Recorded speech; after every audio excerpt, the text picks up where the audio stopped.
one of the things that through all of this, it's really interesting to just see how God can put things in your life when you're going through things.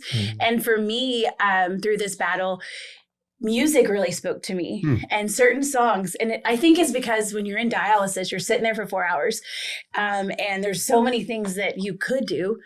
But I chose to just put praise and worship music on, and people would send me songs to add to my playlist. And that's just how I spent my time, is just reflecting on the goodness of God, even in where I was, in the situation I was in. But there was one artist in particular who really just, and she may never know this. I would love to tell her one day, but Katie Nicole really spoke to me through this, because her first songs, In Jesus' Name and God's in This Story, came to play when I was in the hospital at the very beginning of this journey. And then I had a few setbacks along the way. And one of my setbacks where I was really just, I guess, frustrated that the at-home PD dialysis wasn't working and I was having to switch over to hemo again. She released her song, Hold On. And I am not joking when I say every single day for 3 weeks, I would drive to the dialysis clinic to be trained on how to do this at home.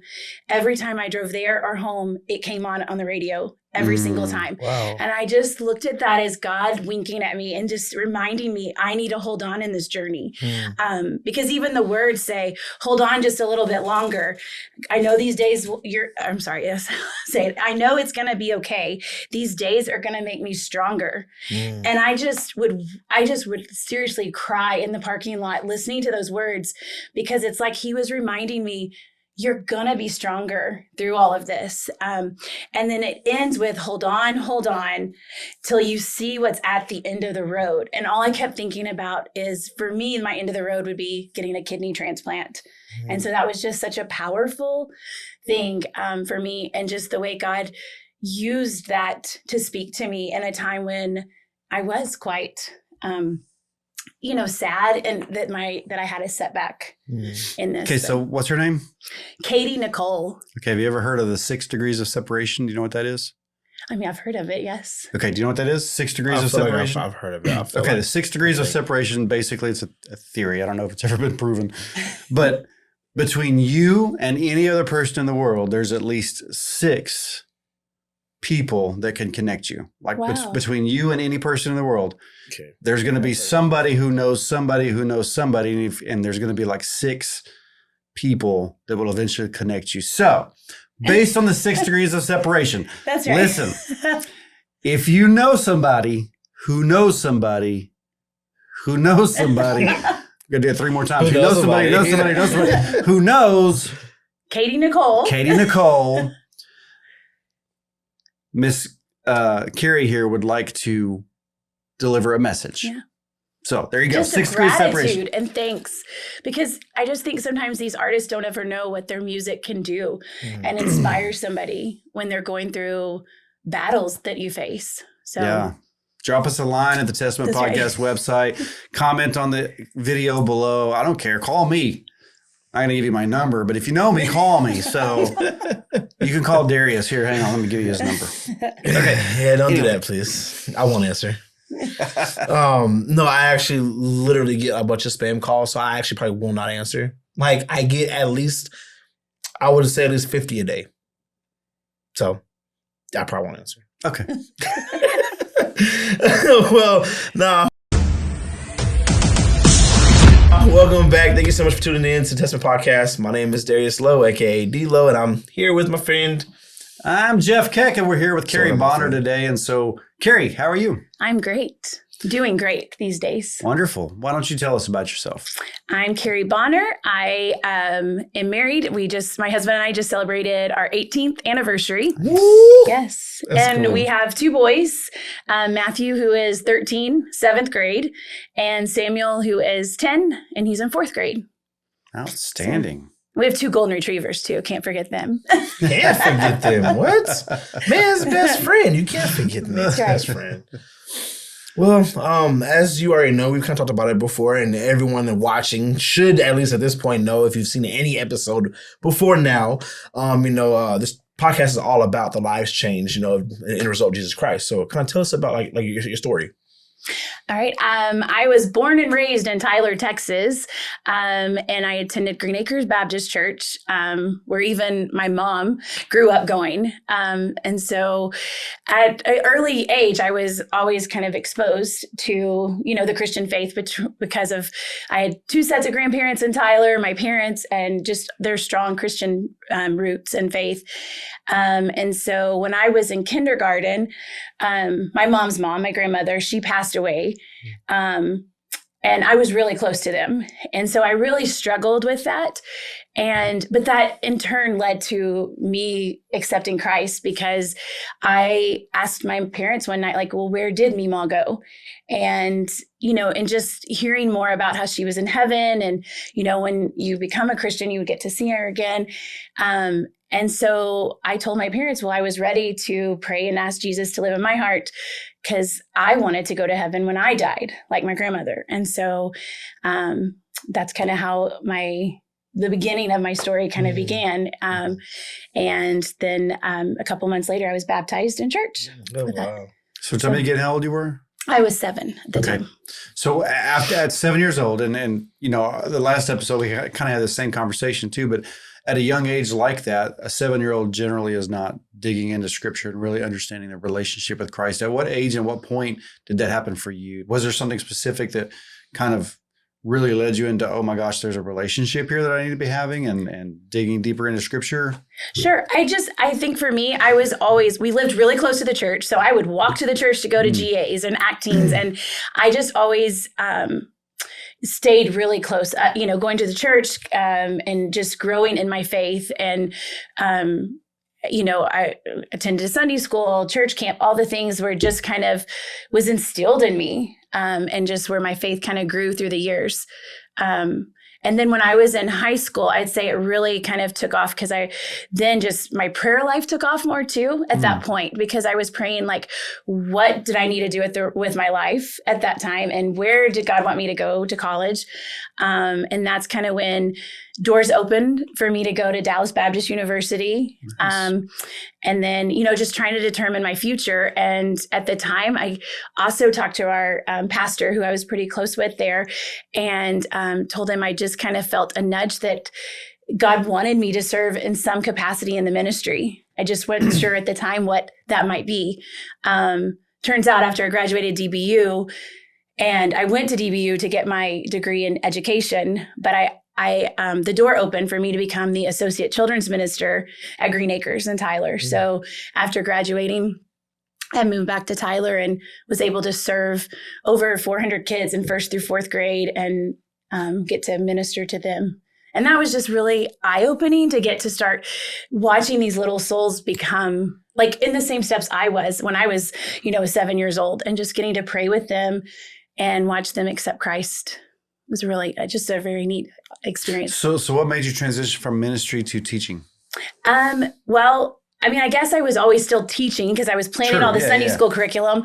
But when my husband and we met at Green Acres later, while I was serving as the children's minister, or the associate children's minister, we met, and his job brought us up to the DFW area.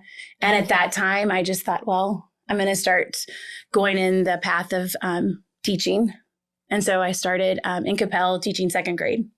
Nice. Then we had kids, and then I took a break for a little bit. Wow. That was a different teaching experience. That's a common theme. Yeah. That should be another book. And then we had kids. and then we had kids. That's the title of the book. And then we had kids. Man, Kari, so rather, we kind of want to approach, your story a little bit differently, with this episode, especially with, what we're about to talk about is it being so recent. And so, like I said, rather than us kind of, continue to kind of give you a bunch of different questions, and different ways where we kind of break down, your story, how we normally do, we kind of want to just let you just kind of talk, kind of let us in and kind of what's been going on recently. Sure. And kind of how God has been with you during all this process. So kind of, talk to us about that a little bit. All right. So I guess I would say this started about 15 months ago, and it just was like, that's when I guess I realized, okay, God has just decided to rewrite my testimony and change my whole story. Because November of 2023, I thought, I guess I was having like appendicitis because it was just my side really hurting me. And I thought, okay, I need to get to the ER just to be checked out. Well, by the time I got there, they did blood work, and I mean, they did scan my abdomen. They said nothing is wrong with your abdomen, but my numbers came back so high. The creatinine number is something they watch in your kidney function, and a normal person is usually 0.8, like less than 1. And when I went to the ER, my creatinine was 14. Whoa. Yes. And then my thyroid number, which I had never had thyroid problems, but my thyroid number was almost 500. And that's like unbelievable. Like, it's normally like way in the hundreds. I mean, it's just, it was off the chart. I had never had high blood pressure, but that particular day it was over like 240 almost. So they were like afraid I was going to have a stroke. Yeah. And they were asking me, have you ever had high blood pressure? I was like, no, every time I go to the doctor, it's normal. But again, I just think, well, maybe that was God just getting them to get right on top of everything, and for me to listen to my body, to go to the ER. And so then they rushed me to the hospital, because this was at like one of those like urgent care places, and they rushed me to the hospital. And I mean, it was all like such a, not a blur, but it all happened so fast. Right. Like they were in my room and they were just trying to lower my blood pressure because of the possibilities of a stroke. And I just couldn't even wrap my brain around all that was happening, because everything was just so fast. Like even my husband and son were like, well, we could take her. And they were like, no, she has to go by ambulance, because I mean, she's just, her numbers were so high. And the next day, I guess I learned a little bit more by the doctors coming in, just saying I probably would not have survived the night had I not gone to the ER, because my numbers were so high and my blood pressure was so high. And so that was very eye-opening for me, because I'm very strong and I can be kind of stubborn about things. And I had just prayed that God would, kind of show me when I wasn't feeling good. Like, do I need to go? I don't want to go because I'm a mom. I've got things to do. But, he just made it very clear, like, no, you need to go. And I am forever grateful that he made that clear to me, because, I mean, especially when they told me you probably wouldn't have been here much longer had you not. And I literally, because I was in the hospital for 12 days, I had doctors come in and just want to meet me. And I didn't understand at the time, but my numbers were so high. They said, we have never seen somebody come in the hospital alive and awake with numbers this way. Normally people with numbers this way are in a coma or they're dead. And I was just like, they called me the unicorn of the hospital, just because it was so rare for somebody like that to just, I drove myself to the ER clinic and walked in, and they were amazed by all of that.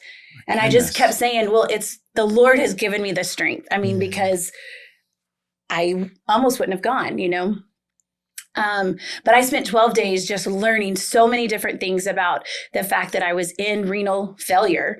And then trying to now learn, they first put a port in my neck, because that's just an instant way they can get dialysis going, which it was awful.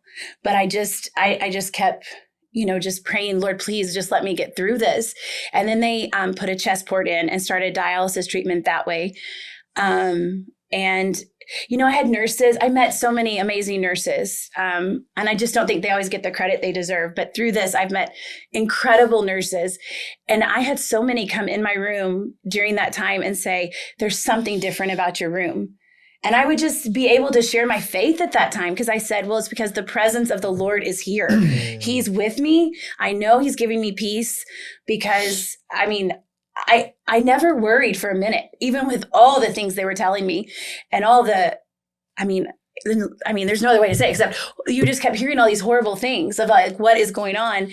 But I had a peace about it, and I wasn't worried, because I don't know. And I am a worrier. Don't get me wrong. Like, I am a worrier. That's probably one of my weaknesses, but God just gave me such a peace through it all, where it was just like, you've got this, you're going to get through this. But then now looking back and hearing how the nurses, they would come in my room and just want to sit. because they said your room is so peaceful. And I thought, okay, that's how God was using me in their lives. And even when I went in the OR to have the chest port put in, they asked me what kind of music I wanted to listen to. And I was like, can I listen to Christian, like contemporary Christian? Because I'd love to. And they're like, sure. And even in that moment, that's when Katie Nicole's song came on. While I'm in the ER, it's In Jesus' Name starts playing. And it just gave me a peace. But then I thought, what if God's using this moment to minister to that doctor or that nurse that's in there with me? So, I just kind of tried to always look at like how could I be ministering in those situations? So I left the hospital after 12 days. And that was a hard 12 days because I all of a sudden wasn't able to teach anymore because I, teach first grade, and I had to basically leave suddenly. And then they weren't letting kids come up to the hospital, and having at the time, I guess they were 9 and 12, but having them at home and not be able to come see me for 12 days was really, really hard. I had one nurse that let them kind of sneak in one night to just come see me and give me a hug because it was hard on me, but it was even harder on them to not see mom. And they were so worried about, everything going on, because my youngest happened to come by the ER clinic while I was there. And so all he saw was them wheel mom off into an ambulance. And then to have to go on with that and not know what's going on was very difficult. Right. But after 12 days, I was able to go home, which happened to be right before my birthday and Thanksgiving. Oh, wow. So I made it home 2 days before Thanksgiving, and which was very nice to be able to go home and gave me extra things to be thankful for that year, for sure. And then I started dialysis at a clinic. And the plan was we even had these prayer bracelets made that say there will be miracles. And my family, my friends, they passed them all out at the school. I had kids sending me pictures of them wearing them. Oh, wow. It was kind of a statement just to remind everybody to pray for miracles. And we started praying that our miracle would be that my kidneys would restore function, because at the time they had said I'd already lost 40% of kidney function, and 40 was what they called inflamed. And so we were praying that part would come back so that maybe I could live not on dialysis. But they give you 3 months in clinic to try to see, like, as an acute patient before they classify you as end-stage renal failure. And by the end of my 3 months in March, I guess it was the end of February, they said I wasn't getting any better. So my next step was to figure out, I would have to be classified as end-stage renal failure at that time. And so I knew that was my next step. So I said, well, what could I do? And they said, well, I think you should try what they call peritoneal dialysis. And basically, everybody has a peritoneal cavity, which if you're like me, you might be like, where is that? Well, it's kind of basically in your stomach. And they put the port in your stomach, and it basically runs at night while you sleep. And this machine pumps fluid in. It tries to gather all the toxins and, pulls them out. Like a filter? Kind of like a filter. It's filtering out the toxins that your body just is not, when your kidneys aren't functioning, you just are not getting all the toxins and things out of your body. And so it's kind of doing it for you. But it would run anywhere from 8 to 9 hours every night. Oh, so wow. I had to always plan accordingly when I went back to teaching, so I could make sure I was off in time to get to school. And all was going well. And that started in March, and things were going well. But then comes September, and I had a setback. And I didn't realize I was even having this setback until one night in September. I just kept telling my husband, I feel like something's on my chest, like an elephant sitting on my chest. I could not breathe. I couldn't catch a breath. And he was like, what do you do at that point? And so I tried to go lay down to calm myself down, and I just could not. I could not breathe. And I kept saying, something is wrong. And eventually, I even went and set up in the living room on the couch, and I just so then I started because the next day was supposed to be a school day. So I texted my teammate and I said, I am so sorry, but I'm pretty sure I'm about to go to the hospital. Something's not right. And so I sent my plans on, and I woke my husband up and I said, you have to take me to the ER right now. Something's wrong. And sure enough, basically what was happening is the dialysis was working and pulling fluids off, but it wasn't pulling the toxins out.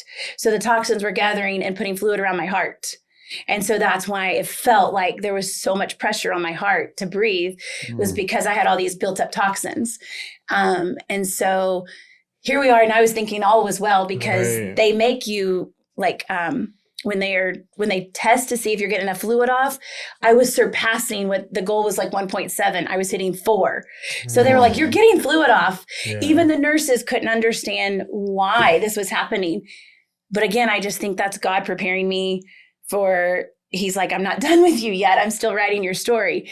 And so I think along the way, it's one of those like where he's just saying, I'm going to now be able to minister to any person in any form of dialysis, because I've been there, tried them all now. Because basically when they got me to the hospital, they put my chest port back in and said I'd have to go back doing hemo, which is through the blood system. And that is a hard dialysis, because your blood actually like leaves your body, goes through a machine, it's cleaned, and then it comes back in. So some days you just don't know how you're going to feel after dialysis, because while it's doing that, it's also pulling fluid off. And, you know, so there were many times it would pull 2 liters off. That's like 5 pounds. That's crazy. So that's, I mean, and you just don't know how you're going to feel afterwards. So it was always hard to know how I would feel. But they've now come out to where you can do hemo at home, to where you can kind of, they train you how to do it. And so my doctor said he thought I'd be a great candidate because I'm young, I can learn it. So then I spent the next 6 weeks going in clinic.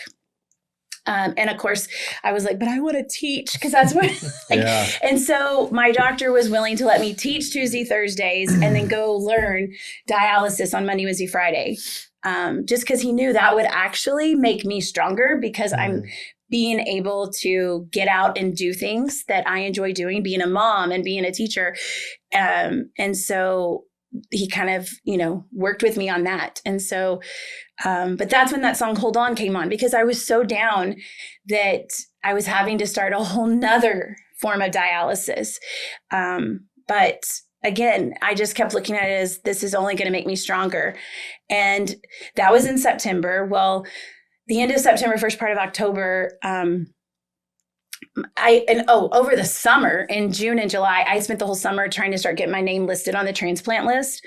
And it is a lot of work, because they take like 25 vials of blood and to start running all kinds of tests. And then you have all these different, you have to get a CT scan, a stress test, it just goes on and on, all the things you have to do just to even get listed, so that they know you're in good shape and in good condition and could handle the transplant. So I got listed with UT Southwestern Dallas, and then also Texas Health in Fort Worth, just to get my name on 2 lists.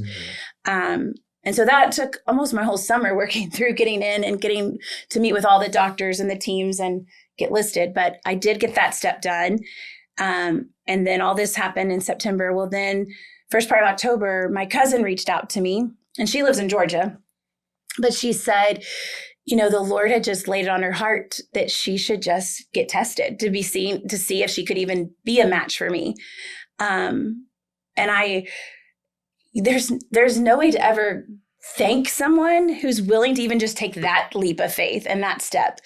I mean, there's no words for that, because it's like, that is the most selfless gift someone could give, is to just even to even consider like giving of themselves, for you. And so she reached out to the hospital and just said, I'm interested. So, she did blood work. That came back favorable. So then after she did her urine analysis and blood work, they said, okay, all that is a good match. So now you need to fly to Texas and let's do some more testing, where both of us were present, and we were both basically had to go in and have more blood work done and more testing as far as sonograms, CT scans, all of that. And then we just had to kind of anxiously wait for the answers if she was a match or not. And then we found out a week later, I guess it was about November 12th or so, that she was a match for me. And so she was like, let's go, let's roll. And I mean, she never looked back, never thought twice about it. Like when God put it on her heart, she just went with it. She told one of the verses she said that really spoke to her was Hebrews 13:16. It says, "Don't neglect to do what is good and to share, for God is pleased with such sacrifices." And she just said that really spoke to her about, giving this sacrifice to me. And she's even she made a comment to somebody recently that she was like, I don't want to look back in 50 years with 2 great kidneys and think I could have saved my cousin with one of them. Oh, wow. And I thought, well, that's so powerful. Like that, that she's living by faith like that. And, her name is Krista and Christ is in her name. And I just think she is the example of Christ for everybody. And especially me, that I could never thank her enough for what she's given me, and for me to be able to be a mom again, a wife, I hope I live every day to its fullest and just thanking the Lord every day for the gift of life. Wow, that's so powerful. And it has all happened within the last 15 months. Yeah, January 4th, we actually had our surgery. Wow. So they approved us, said you'll rematch. And then she flew in the day after Christmas. And then we started all of our pre-op stuff. And for all that time we were having to get last minute labs done because they mix our 2 bloods to make sure my blood won't reject her blood. That makes sense. They spin it and that takes a whole week for them to just process will my blood accept her blood? Because they even test the proteins in your blood and, all the different things. And so they made sure one more time that all went well. We had last minute follow-ups and, everything. And then January 4th came and they wheeled us in for surgery. Wow. And so what's the word now? Like what's the risk from this point forward? Like, are you completely out of the woods now or what? Not yet, I guess. Once you get a transplant, that team of doctors, they are following me like a hawk. I have to have blood work. Well, the first month, because I'm 6 weeks out right now. The first 4 weeks, they had me do blood work twice a week with seeing a doctor once a week. And they just kind of monitor your numbers. My creatinine, the one that was a 14, they really, after transplant, they want it to about a 1 to 1.5, somewhere in that range.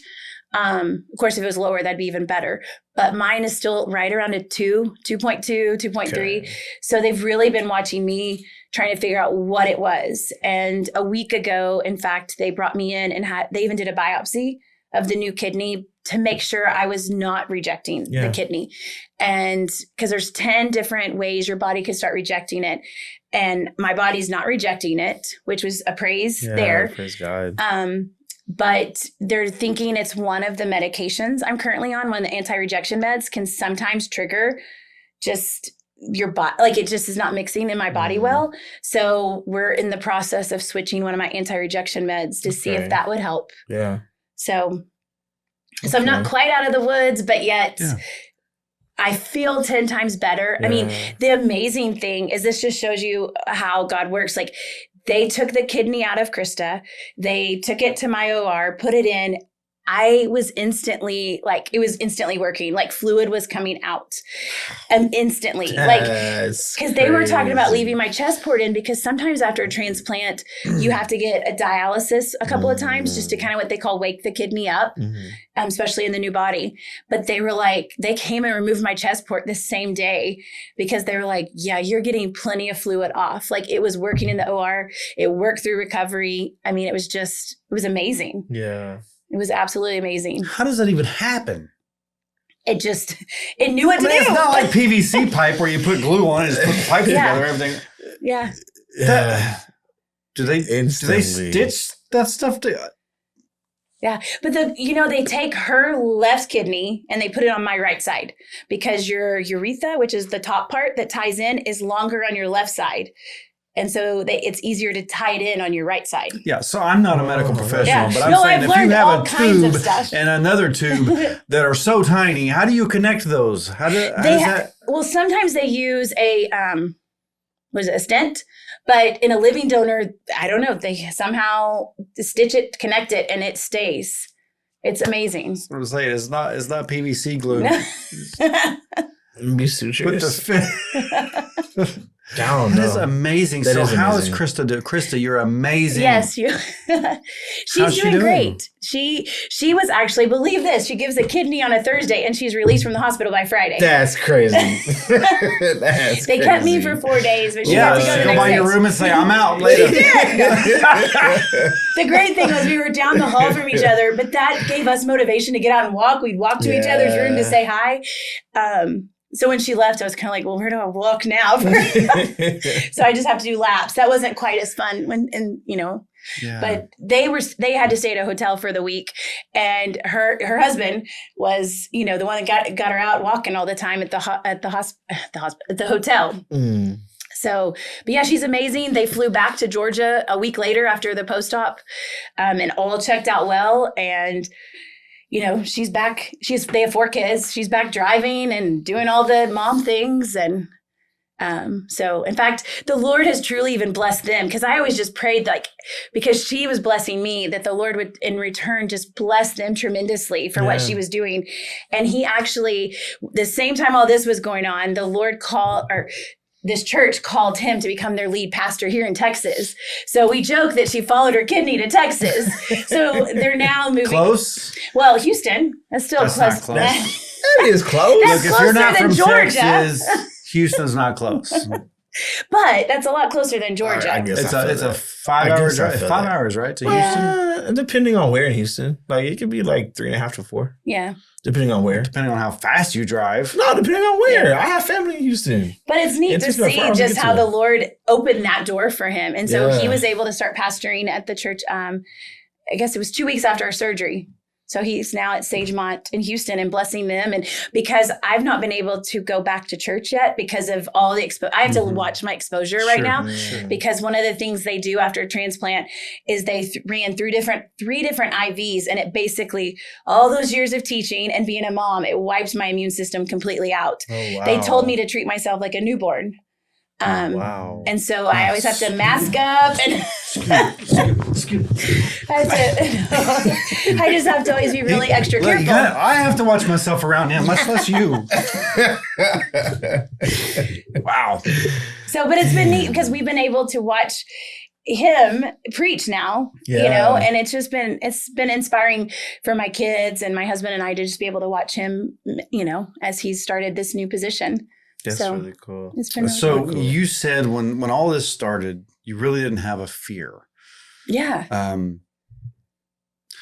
Can you talk a little bit more about that? And here's why I say that. I don't even know if you can answer this. I mean, I probably couldn't answer this question, but can you pinpoint why? I mean, we can all sit there and say, well, because I knew the Lord was with me. I knew he's in charge. But then you have that internal voice, usually the enemy, that's Right. saying, nah, no, you're goner. You're Yeah. dead, whatever. God's not going to help you here. All this other stuff. What was it? I mean, why do you think it was that you just didn't have a fear here? Like you said, I guess I don't really know exactly why, but I do think so much of it was just, I guess, well, besides there being so many people out there at the time Yeah. praying over me Yeah. and praying for me. And, I think I just really stopped, and because a lot of times I would just be in my room late at night by myself and I just want to cry myself to sleep at the hospital. But it was like God would just say, it's okay. I've got you. It was just like this voice telling me it's okay. And I don't know. It just, I've never in my life experienced it, to be quite honest. Yeah. Like I've never had a peace like that, especially with something this huge happening in my life. But it was just like the Lord just kept giving me a peace about it. And just, I don't know. There was so much out there, because my husband, he would stay up at night reading all about, like when they gave the diagnosis, course. all the things. Yeah. And I'm so glad he was becoming like my biggest advocate, because I couldn't even process it all really. But because he would push for things, the doctors would listen to him. Him and my nephrologist, which was my kidney doctor, really kind of hit it off, because he could he listened to Aaron say, okay, I've read about this study. What if we try, this or that? What are your thoughts? And I mean, due to my husband, that's where they found the vasculitis had been spread almost into parts of my lungs. It was starting to get in my lungs. So then they were able to test and start treating my lungs too, because of him researching and learning like, hey, this disease could affect her lungs. Because I guess when I got to the hospital, I had 3 autoimmune diseases at once. That's when they found out I had the Hashimoto's with my thyroid, vasculitis, which starts affecting your muscles. And that would explain why the last couple of weeks I was at school, I would climb the stairs to go up because our room's upstairs, and I would feel like I was about to pass out just from climbing stairs. And that had never happened before. And then I also had the kidney disease, which was like, it's a 1 in a million get this particular kidney disease. So that it's not genetic. My family has never gone through any type of kidney disease. Most people in dialysis or that have kidney failure either have diabetes or have high blood pressure. I had never experienced either of those. And so that's where they're just like, we not sure how I necessarily got this. But I just thought, well, God's rewriting my testimony so that I can now turn around and share hope with people. And I think that's it too, is that God just gave me hope through it all, like that there would be a way to get a miracle out of this. And we kept praying that my miracle would be my kidney function returned. But now looking back, I realized all along we were praying for the miracle, and Krista was my miracle. Krista and her sacrifice was the miracle we had prayed for all those months, for 14 months there. So that, So I know you said rewriting your testimony so that you can really share the gospel through that as well. Do you think this whole 15 months, do you think that is the reason why? And we may never know the full reason why God has put you all through this. But do you think that that's the reason why? Or have you seen things where you're like, yeah, that's probably, that's a good reason that God would have put me through this. I don't know.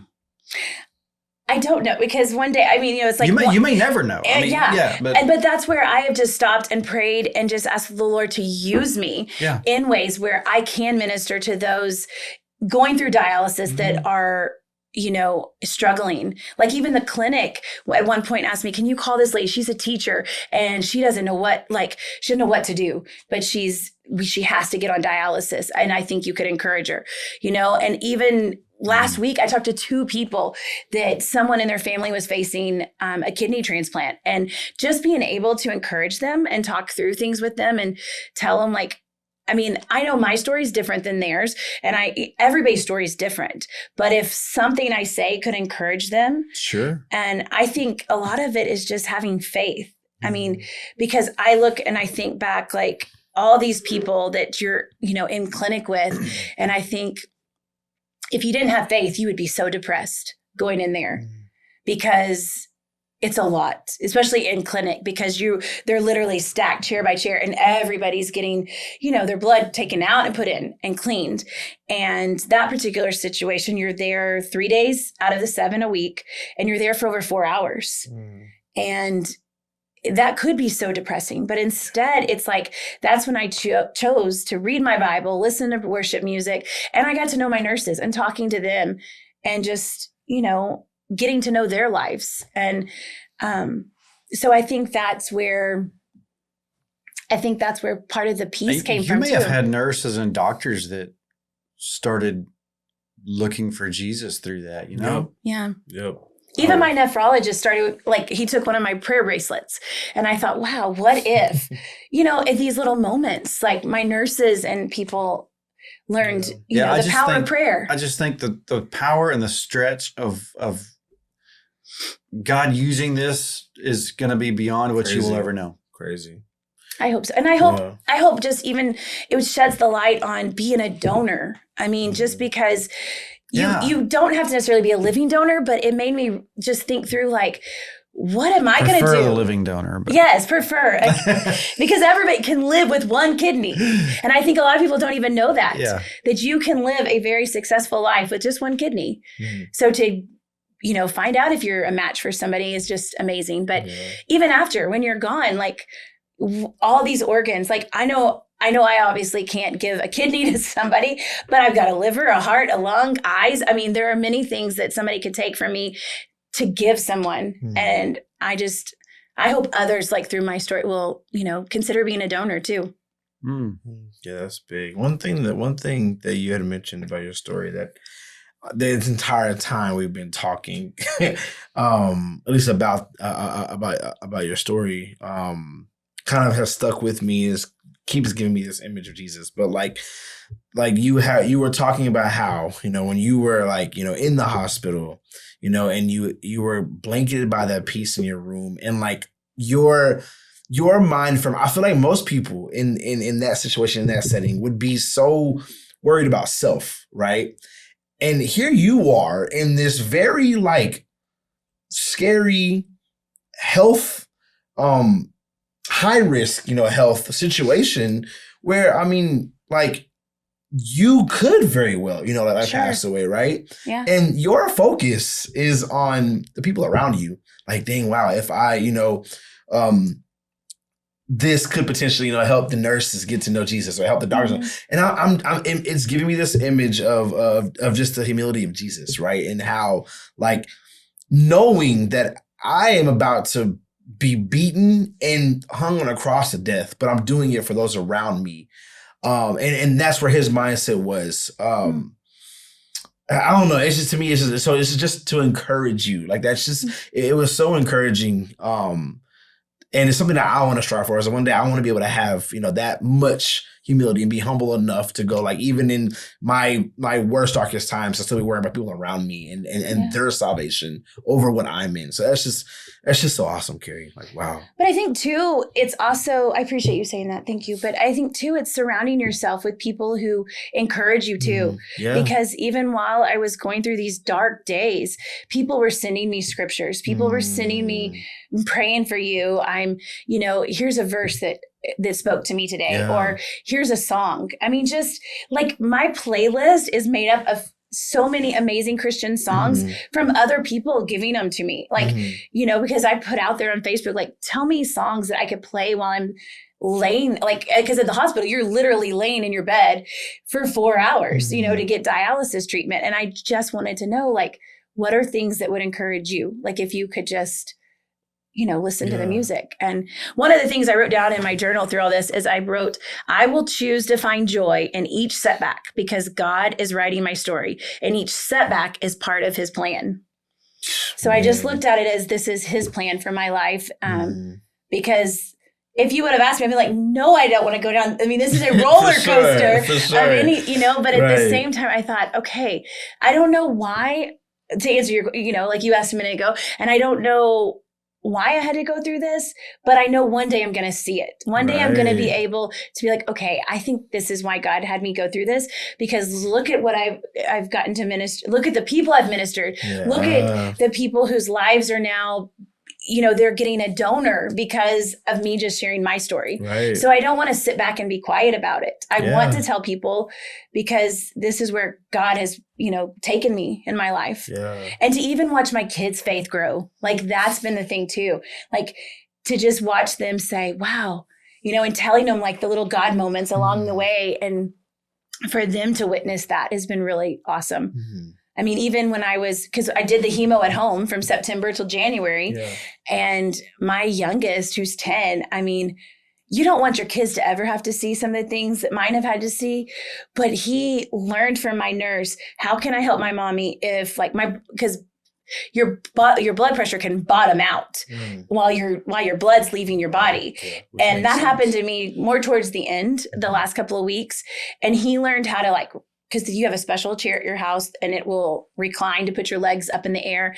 He learned how to do all that for me. And he learned how do I help you get saline to help get some fluid back in your body? I mean, again, it's things you don't really want your kids to have to, but now I see his compassion, and I've seen a different side of him that I thought, wow, what if he becomes a doctor through all this? Because he's learned I can help save people, So I think it's neat to even watch how all of their faith has strengthened too through all of this. Man, God is awesome. Praise God. Goodness. Okay, so I know you probably already answered this in all that you've said, but for someone out there who's dealing with something that is beyond their own strength, Mm-hmm. what's your advice for them? Philippians 4:13. That was one of the verses that I would say to myself all the time when I would feel like I can't do this, because Philippians 4:13 says, I can do all things through Christ who strengthens me. So I had to so many times just tell myself, okay, I can do this because Christ will give me that strength to get through it. And another verse that really spoke to me was the Joshua 1:9. Have I not commanded you? Be strong and courageous. Do not be afraid. Do not be discouraged, for the Lord your God will be with you wherever you go. And I thought, wow, even that right there, it's like the scripture's telling you, be strong, be courageous, and do not be afraid. And so I think that was so much too of what gave me the peace through all of this, is just knowing like God's giving me the strength. God's telling me don't be discouraged and don't be afraid. So even with every setback I had, and I could have, thrown my hands up and been like, I can't do this anymore. It's like he just kept putting things in my face basically to remind me, yes, you can. So that's amazing. Yeah, that's really good. And I pray people find, like, if you don't have that faith, to find, talk to somebody, pray with somebody, let somebody pray over you, just to get, like you said, if they weren't quite as strong, like just letting somebody pray with you, and because God's the one that can give you that strength. Or start looking for it. Mm-hmm. The Bible says, seek and you'll find. That's true. So yeah, seek him. Oh man, thank you so much for being strong enough to willing to come and talk and just share your story. Like, it's a story that needs to be shared, over and over and over and over again. People need to hear your story.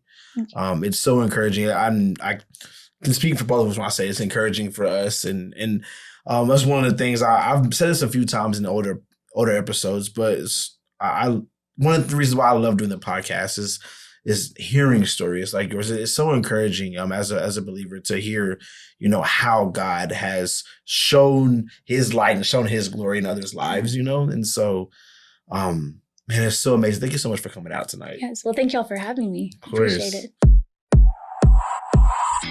Folks, if you want to learn more about who Jesus is, visit us at thetestamentpod.com. That's thetestamentpod.com. And click on the gospel message at the top of the page. Also, you can click on the Testament Podcast tab and learn more about our podcast and see what our most recent episodes are that we've launched. In addition, we're always looking for guests who want to brag on God. So please send yourself or someone you know to thetestamentpod.com and drop us a line with your interest, or email us at thetestamentpod@gmail.com. We'll send you all the information we need in order to book you for an interview. Remember, do your part. Help us get these testimonies out there. Follow us on Facebook and Instagram, and then like and share our posts so your friends can see what we're doing too. So thanks everybody for listening. Bye.